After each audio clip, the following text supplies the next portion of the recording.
Essentially saying is that you can change your race, and you can't change your race. I'm Korean, people need to accept that. I identify as Korean. I love the culture, I love the history, the people.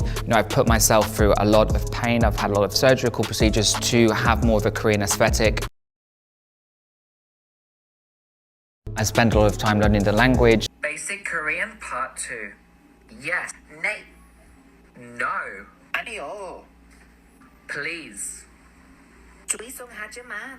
Learning how to cook Korean foods. I came out earlier this year showing that with the world. People didn't really get it. Not everybody will understand. Transracial does not exist, and I think it is very, very harmful for us to push the narrative that it is possible to switch races. I was not happy the way I was. So I went to Korea and I had the most incredible experience of my life. It changed me, gave me happiness. I can't sit up here and say, oh, I'm suddenly a white woman. And if you as a white person say, oh, I can be black or I can be Korean, and I can't swap and benefit from the privilege that you benefit from, then it's clearly not an equal exchange. You are not a Korean man. No matter how much surgery you do, no matter how much of the aesthetic you adopt.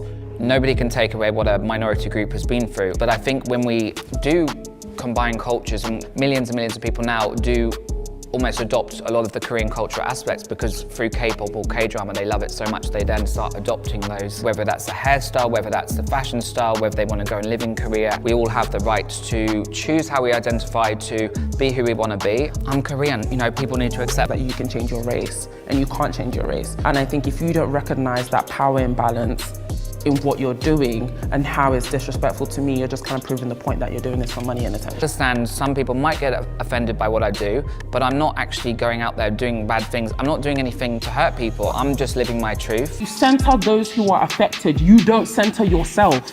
And that's my problem with you. Well, it's better than doing nothing. What do you do? What do you do to help people around the world? You can't ask me that. You don't get to ask me whether I go to protest or what I do. You're criticizing me for doing something which I'm actually helping a lot of people. You think you're helping people by taking a picture? You don't get to question me, and I'm not even going to entertain that. Well, you don't get to question me.